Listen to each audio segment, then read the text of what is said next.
بولے سبحان اللہ. آ گیا پوائنٹ. یقین اس کو ہوگا ایسے باتوں پر کہ جو اس کی تیاری کرے گا، یعنی جو تیاری کرے گا آخرت میں وہی مال لے جائے گا سارا، اسی کو ملے گا. اگر میں کہوں جی مجھے تو موت کا بڑا فکر ہے، مجھے تو موت سے ڈر لگتا ہے، مجھے جنت لینی ہے، جنت میں جانا ہے، میں نے پرسرات سے گزرنا ہے، عرش سے گزرنا ہے، ٹھیک ہے تو یقین ہے اس میں؟ جی بڑا یقین ہے. جھوٹ بول رہے. یقین ہوتا تو کیا کرتا؟ اس کا ایکشن ہوتا.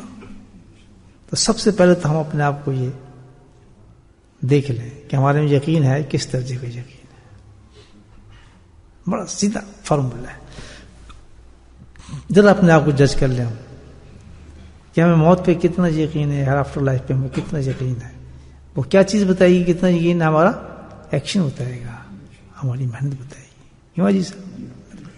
تو اندھے کام نہیں کرنا. آج سے وعدہ کریں انشاءاللہ ہم نے اپنے یقین ہمارا اس درجے کا ہو کہ ہم نے سارے اعمال اللہ تعالیٰ کے کہنے کے مطابق کرنے ہیں. بڑا اونچا فارمولا ہے، بہت اونچا فارمولا ہے.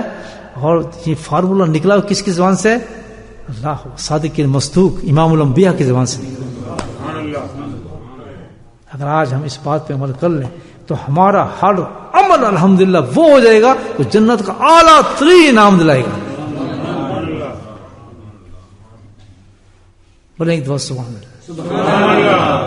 دو جی میں بتانے لگوں گا. تیار ہیں آپ؟ کریں گے وہ بات جو بتاؤں گا. آپ سے وعدے پہلے لیتا ہوں، پکی بات ہے، کریں گے. ہاتھ کھڑا کرتے ہیں. چلے اب ڈر نکلیں گے. پتہ ہے کہ آدمی سخت بات نہیں بتاتا. پہلے یہاں تک جاتے تھے نا، یار پتہ نہیں کیا کہہ دے گا، یار مروا دے گا. اب ان کو پتہ چلے گا آدمی بات بہت ہلکی کرتا ہے تو اب چھت تک جاتے ہیں ہمارے یہاں. لیکن آج بہت سخت بات کروں گا آپ سے. میری بات سخت نہیں ہوتی. کیوں؟ اس لیے ہوتی ہے کہ ہر بات میں وہ کرتا ہوں جو امام الانبیاء نے فرمائی. اور آپ رحمت العالمین ہیں. ہمیں مصیبت میں ڈالنے تھوڑی آئے ہیں، ہمیں تو جنتیں دلانے اور حسن طریقے سے دلانے چاہیے. تھوڑی چاہیں گے ہمیں مصیبت میں ڈال دیں. کیا بات تھی پھر؟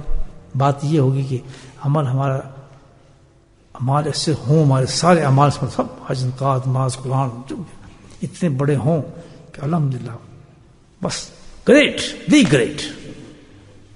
لو جی نبی پاک کیا فرماتے ہیں سنیں. حدیث کا مفہوم بیان کرتا ہوں. آپ کے سب سے اعمالوں میں افضل عمل، بولے سبحان اللہ. یہ کتنی بڑی بات کی ہے. لیکن سب سے اونچا آپ کے اعمالوں میں سب سے بڑا عمل وہ ہے، اللہ اکبر، آپ کی ساری نمازوں میں سب سے بڑی نماز وہ ہے، آپ کے سارے حجوں میں سب سے بڑا حج وہ ہے، آپ کی زکوٰۃ میں سب سے بڑی زکوٰۃ وہ ہے، آپ کی تلاوت قرآن میں سب سے بڑا تلاوت قرآن وہ ہے. یار کون سی چیز یہ سب سے بلند کر دے گی؟ فرمایا جس میں کثرت ذکر ہو. پھر وہ اللہ نے کہا میرے امپلائی بننا چاہتے ہو تو میرے کسی فقیر اللہ والے کا امپلائی بن جاؤ، وہ میرا امپلائی ہو. میں تو نظر نہیں آؤں گا. میں نے انتظام کر دیا، ایسے لوگوں کو بٹھا دیا کہ تم نے ان کا ہاتھ نہیں پکڑا، اللہ کے ساتھ تعلق جڑ گیا تم. نہیں سمجھے؟ تو ہمیں کیا کرنا ہے کہ امپلائی ہو جائے ہمیں اللہ کا. تو کس طرح امپلائی ہوں گے کہ کسی اللہ والے کے ساتھ تعلق جوڑ لیں. اور جب اللہ والے کے ساتھ تعلق جوڑیں گے تو جب وہ آپ کو سسٹم بتائے گا، بولے سبحان اللہ، وہ کہے گا جی 5 تسبیح صبح کرنی ہے، 3 تسبیح دوپہر کو کرنی ہے، 10 تسبیح آپ کو رات کو کرنی ہے. اب یہ کیا ہے؟ آپ امپلائی ہو گئے، آپ کو یہ کام کرنا پڑے گا. سیلف امپلائی نہیں ہے. جب آپ کو یہ کام کرنا پڑے گا تو الحمدللہ آپ سستی کر ہی نہیں سکتے. جب آپ سستی نہیں کریں گے تو الحمدللہ آپ کثرت ذکر شروع ہو جائے گا. جب کثرت ذکر شروع کر دیں گے تو آپ کے اعمال بلند ہو جائیں گے.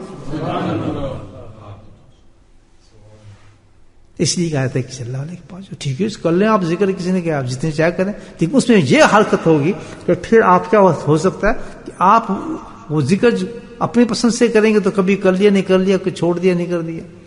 اس لیے اللہ پاک نے انتظام ایسا کیا ہے کہ بھائی جو میرے بندے ہیں، نیک بندے میں دنیا میں بھیجوں گا، میں اپنے دوست ہوں گے تو ان کے پاس جاؤ اور ان کے ساتھ اپنا تعلق پیدا کرو، کنیکشن کرو، جس کو ہم بیعت بھی کہتے ہیں، تعلق بھی کہتے ہیں، ہے نا، ان کے ساتھ تعلق پیدا کرو۔ اچھا بھائی ایک سوال کرتا ہوں